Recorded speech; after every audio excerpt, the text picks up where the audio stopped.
Good afternoon, welcome. This is the 3 p.m. press briefing for the Park incident. I'm Jonathan Cox, CAL FIRE Incident Management Team 3.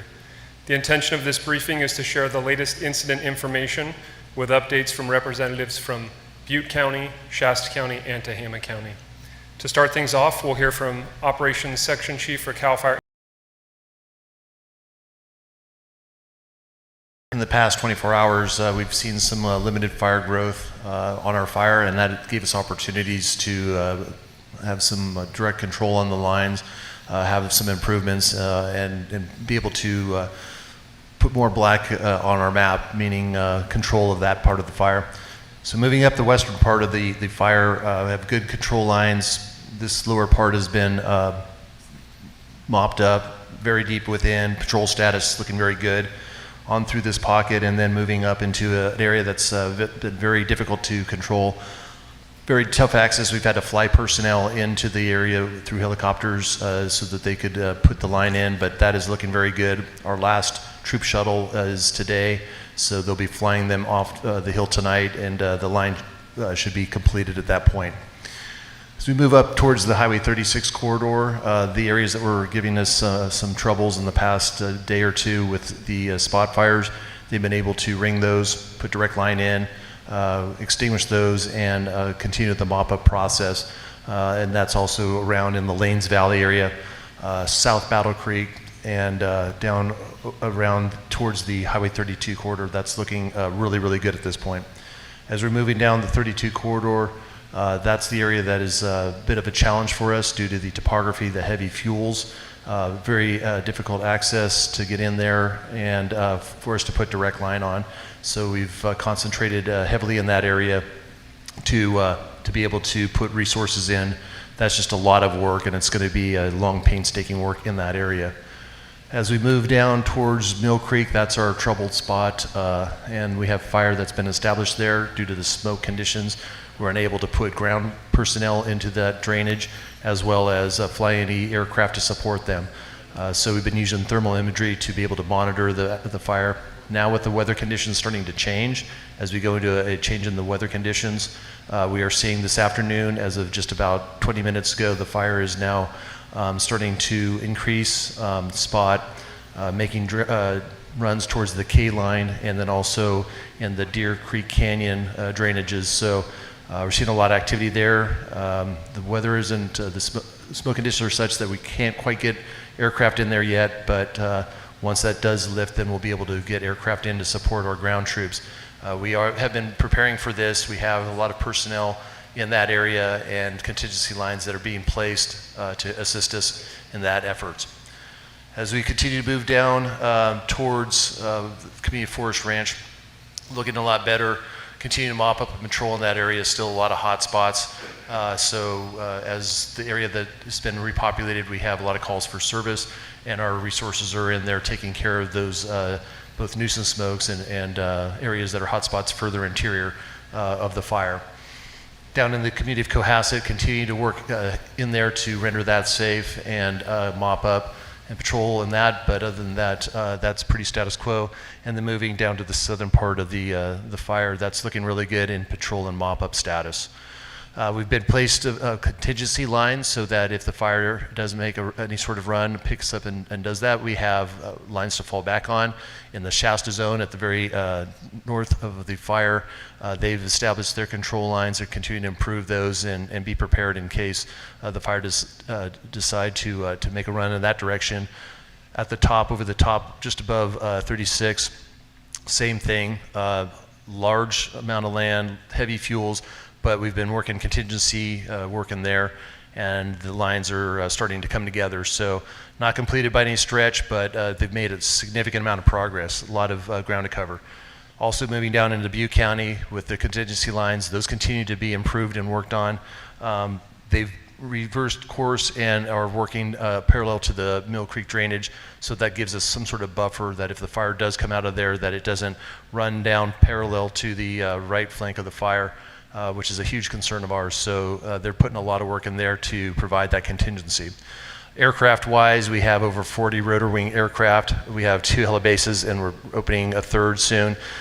They've been flying as much as they can, but for the past few days with the smoke conditions, it just has not been a very viable option throughout the entire fire. Areas they can work, they have, and for the past couple nights, we've had night flying helicopters that have been working and assisting the ground crews in the evenings. Our fixed wing aircraft have been working significantly when they can fly and improving with retardant lines. And also with the helicopters, not only water dropping, but we have mobile retardant bases where they can also drop retardant from the helicopter to assist our ground personnel. We've also received a number of resources from out of state to assist us in our suppression efforts. This morning we had 5 task forces of engines from Texas and 2 from the state of Utah. We did a safety in-brief, operational in-brief with those folks this morning, and they were sent directly out to the line, so they're out there working now to assist and back us up. We've also received assistance from the California National Guard through aircraft, and starting Saturday, we will receive our first set of hand crews from the National Guard, and another set that will come early next week to assist us in our efforts in suppressing the fire. Next is CAL FIRE Incident Management Team 3 Incident Commander Billy C. All right, good afternoon. The park incident sits just over 392,000 acres. Since yesterday's press conference, it's grown just shy of 2,000 acres. 53,000 of that is within the Butte County. We haven't seen any significant growth or expansion of the fire perimeter within Butte. It's stabilized for the most part at this moment. 340,000 acres sit within Tehama County. This information is being obtained through the utilization of sensor intelligence aircraft that were flying over the incident. They're mapping the incident twice a day, and we're utilizing them for persistent coverage, especially in the northeast portion of this incident where the firefighters are having to drop into steep drainages. They're able to identify where the fire is, how much heat is in there, and provide safety notes for the firefighters to utilize so they can make good decisions on where the line placement is going. Currently, there are 6,100 personnel assigned to the incident. That includes 119 hand crews, 516 engines, 182 dozers, 127 water tenders, and various aircraft, including 41 helicopters, 3 of which are night flying capable. Obviously, the resources have taken advantage of the weather conditions the last few days. They've gained great success on the ground, gaining perimeter control. That has allowed both the Butte County and Tehama County Sheriff's Department to adjust evacuation levels to a majority of the impacted communities and surrounding communities around the perimeter of the incident. We have 11 damage inspection teams on the ground that has been assessing the entire perimeter and interior of the incident. Today, we're at about 85% complete. In Butte County, we're about 80%. Now, there's going to be areas that are going to be difficult to get into, very interior, but currently we've inspected 1,151 different home sites. 356 had destroyed structures. 214 were single-family dwellings. 43 damaged structures, which include other structures, including outbuildings. There were 752 structures that had 0 damage due to fire impact. In Tehama County, we're almost 90% complete at this point. We've inspected 375 different sites. 127 destroyed structures, 69 of which were single-family dwellings. 244 structures received 0 damage within that perimeter. We're looking at adverse weather conditions coming both Friday and Saturday and into Sunday. We're in preparation and preparing for what Mother Nature has to come for us. We anticipate potential dry lightning. We anticipate thunderstorms building up, especially in the upper canyons and upper elevations. We'll be prepared to deploy resources to assist both Butte and Tehama County and our surrounding areas for any new fires that may start, as well as any potential additional hazards that are arisen on this incident. Thank you. Speaking next, CAL FIRE Butte Unit and Butte County Fire Department Unit and Fire Chief Garrett Sholin. Good afternoon, everyone. You've heard me time and again thank everyone for coming to help CAL FIRE Butte County on this fire, and I'd like to express that thanks again to all of the fire agencies and the law enforcement agencies that have helped us to this point and continue to help us, both from the state of California and now from the out of state of California, as well as the military department in putting this fire out.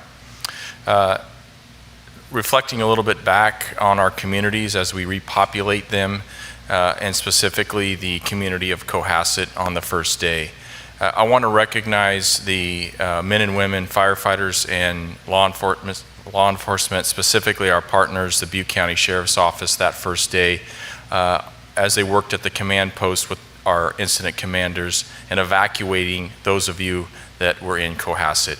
A very difficult task with a one-way in, one-way out road, done very timely, done very efficiently, and got everyone out in a safe manner. I also want to take a moment and thank our partners, Sierra Pacific Industries. We coordinated early on with access with them to get folks that were on the upper part of Cohasset out, up to, I'm told, 80 vehicles out a back roads, private road route. And so our partnership with them also helped get the folks out of Cohasset, and I want to acknowledge and appreciate that coordination. As we look forward here in Butte County, as the smoke starts to dissipate, understand there's still a lot of work that needs to be done out there, and we will continue to do to mop up this fire in the days and weeks ahead, along with reworking some of the dozer lines and other aspects of the fire that we need to help make safe here in Butte County, and we will continue to be working this incident for the weeks to come. Thank you. Speaking next is the Butte County Sheriff.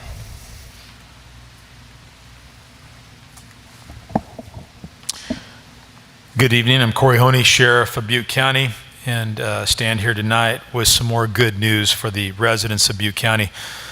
I too, like Chief Sholin, want to spend a few minutes expressing gratitude to a lot of people and a lot of entities that came together in our time of need, and I think have done some incredible work to keep our community safe. First and foremost, Butte County Fire, CAL FIRE, Chief Sholin, his crew, their immediate response, I think, saved a lot of lives and certainly got this entire effort going in the right direction. From there, CAL FIRE Incident Management Teams 3 and 4 came in. It's always a pleasure working with those professionals, as well as all of the firefighters from throughout California, and for that matter, I guess, the nation that came in to help us. In addition to that, law enforcement personnel from all over Northern California came to assist us, not only with evacuations, but securing evacuated areas, helping with escorts. Appreciate them immensely. Regrettably, here in Butte County, we have had to ask our law enforcement partners for assistance far too many times. I want to take a moment to thank my staff, incredible work that they've done. They are battle hardened when it comes to dealing with crisis of this nature, and I think their experience and professionalism definitely shows. Our community partners, certainly want to express gratitude to them, but also the members of our community. You've all been through so much. We've been through a lot together. This community is unique in terms of our experiences. And I just want to tell you how much I appreciate the cooperation and support that we have received. So, as has been the case through the entire event, we've been working cooperatively with our partners in CAL FIRE, as well as public utilities, to get you back to your homes as quickly as possible. And so I'm pleased to report that just moments ago, we were able to reduce the evacuation order for Zone 261 in Forest Ranch to an evacuation warning. Additionally, we also lifted the evacuation warnings for zones 312A, 317B, and 272 in northeast Chico and Forest Ranch. Good news for the Cohasset area as well. Today, BCSO reduced the evacuation orders to evacuation warnings in the area of Cohasset Road and the area west of Cohasset Road in zones 252, 251, and 250 in Cohasset. That gets a lot of people back into the residences. We still have the area east of Cohasset Road in zones 252, 251, and 250 to include Vilas Road, Mud Creek Road, Camp Joy Road, Musty Buck Road, and all the connected roads within those areas. They remain under evacuation orders. There's still a lot of work left to do, but we're working to try to get those as open as soon as possible.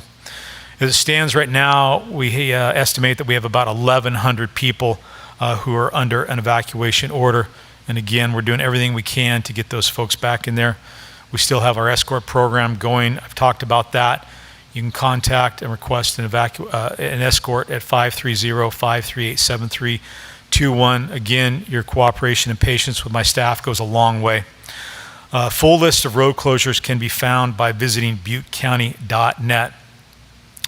I'm also very happy to be able to give you an update on an investigation that I told you about yesterday. On July 30th, the victim of the fire who was evacuated from Cohasset was able to return to his residence with a law enforcement escort. When they got there, the residents determined that a Jeep, Honda generator, and other items had been stolen from his shop. BCSO deputies and detectives immediately began an investigation into the incident. During a follow-up investigation that has occurred the last couple of days, detectives determined that after the Jeep was stolen, it was parked in front of a residence on Jasper Drive in Chico. They scoured the neighborhood for surveillance video. They were able to get video of the suspects, and from that, this morning they were able to get a search warrant for an address on Jasper Drive. During the service of that search warrant, drug paraphernalia, firearms that were illegally possessed, and suspected methamphetamine was located. Detectives have also located evidence that give them reason to believe that Joshua Emerson, age 48 of Cohasset, snuck into the area of Cohasset that was under an evacuation order. Once inside the evacuation order, Emerson stole the Jeep and other items from the victim's shop. Detectives also determined that Rose Sutton, age 41 of Chico, also knowingly snuck into an area that was under evacuation order. After Emerson stole the Jeep, Emerson and Sutton drove the Jeep along with the stolen items back to Chico. Emerson and Sutton have both been arrested, and they're in the Butte County Jail right now. Emerson is we're requesting that the DA charge Emerson with burglary, vehicle theft, conspiracy, and entering an evacuated area without lawful right. Sutton we're asking the DA to charge her with possession of stolen property, conspiracy, and also the unlawful entry into an evacuated order. Yesterday, when I told you that we were going to do everything we could to find out who did that, I'm glad that we can report that we're working it. We believe that there were some other individuals involved, and we're going to continue to pursue those individuals. And if we find out that there are any other burglaries or looting, we will also investigate those and do our best to bring those people to justice. Thank you very much. We'll now move to an update from Tehama County and Shasta County. Good afternoon. My name is Monty Smith. I'm the CAL FIRE Tehama Glen Unit Chief and Tehama County Fire Department Fire Chief. You heard the updates from the Incident Commander and Operations Section Chief on the status of the incident, but I wanted to speak to you specifically about our Tehama County communities. As you saw on the map, the containment line continues to progress north along and in the foothills behind Vina, Las Molinas, Dairyville, and Red Bluff. We have crews engaged in completing direct line and mopping the fire up to make it safe for our citizens. Crews are also aggressively working to secure the line from Dale Station to Inskip along the South Fork of Battle Creek, south of Manton, to Paynes Creek and the Ponderosa Sky Ranch. Crews are also working in the Mineral and Mill Creek areas to build off the defensible space the residents have in place to defend the communities in the event the need arises. When the fire impacted our foothill communities, we had a lot of success in defending your homes, and that's a testament to the defensible space that you completed. By you doing your part with the defensible space, it aided us in defending your structures. As I've talked about in previous press conferences, we are working hard to get the area safe so we could get you home as soon as safely as possible. Thank you.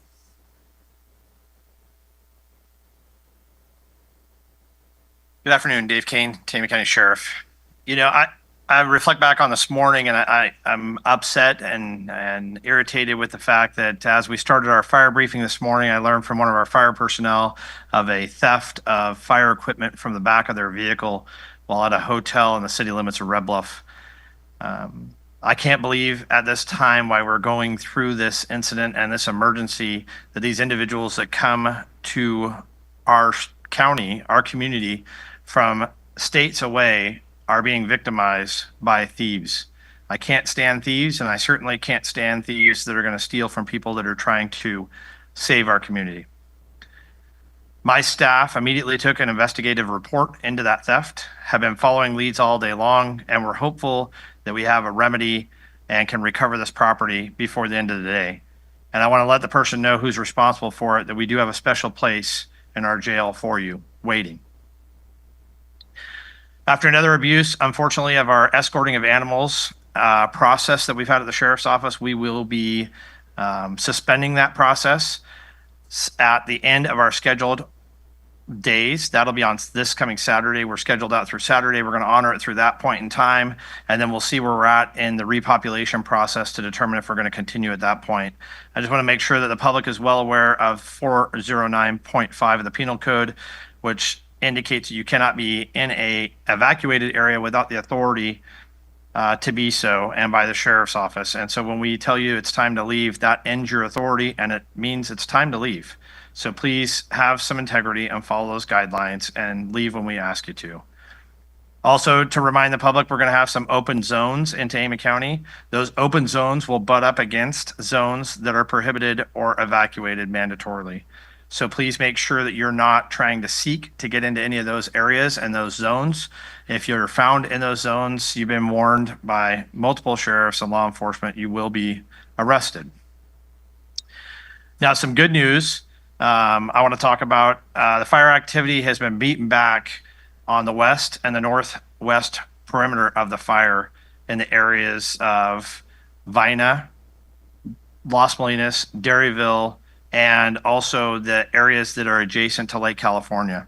As such, working with the Tehama County Fire and all of the Unified Command, we have open zones 854E, 852B, 840C, 694D, 498A, 496D, 462A, 406, and 442.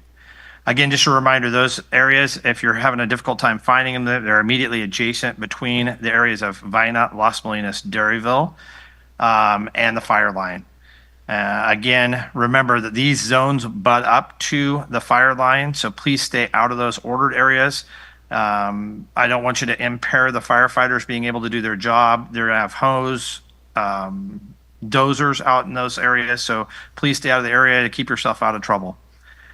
Also, you'll notice that we did increase a mandatory closure off of Highway 32 in the Mill Creek drainage. Mostly there's logging rows up there. I don't know that there's any residential areas, but that was with the indication of the fire activity in that drainage.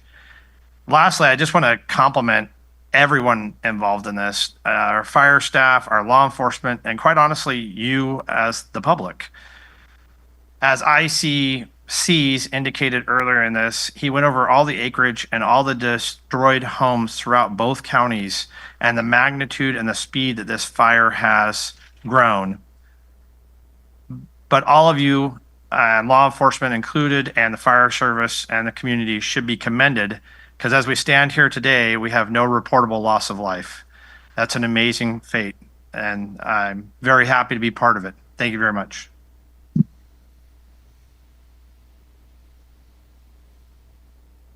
Good afternoon. I'm Tim Mapes. I'm the Public Information Officer with the Shasta County Sheriff's Office. At this hour in Shasta County, we still have a number of areas in the Shingletown and Manton areas that are under evacuation orders and warnings. Those are presently, we have 29 zones under an evacuation warning affecting approximately 3,600 residents. Additionally, we have 19 zones under an evacuation order affecting approximately 2,151 people. Now, thanks to the hard work of fire crews, thankfully this morning we were able to release 17 zones that had been under an evacuation warning and place them in a normal status with no restrictions. And then we had 11 zones that had been under an evacuation order that have been downgraded to a warning. So that's great news. Now, these changes were able to be made due to the progress that fire crews are making in strengthening and improving the fire lines and through the continued coordination that we are having with fire officials. We want to again reassure the public that we are committed to getting those who are under mandatory evacuations back to their homes as quickly as possible, and we will do that when it is deemed safe. The status of evacuations is constantly evaluated, and if we are able to safely allow residents to go back into a zone to return, we will do that as soon as possible. Now, finally, we want to stress to those who are evacuated that we continue to have security teams patrolling the areas under evacuation to deter criminal activity. And we echo the sentiments of our neighboring law enforcement agencies in stressing that we are taking a zero tolerance approach to anyone who seeks to victimize those who are evacuated. These patrols occur 24 hours a day, and they will not stop until those who are evacuated are allowed to return home. Now, since we began patrols, the security teams have made 14 arrests on a number of charges. Now, not all of those have been looting related, but some have been arrested on active warrants or entering an evacuated area. These numbers highlight our zero tolerance for criminal activity in these areas. And we cannot do this work, though, without the cooperation of our allied law enforcement agencies who have been helping us since this began. And just want to end tonight, though, by giving our thanks to the public for their patience and cooperation through all of this. The situation that they are under is definitely not ideal, and we sympathize with them. We understand it, and we appreciate their support. Thank you.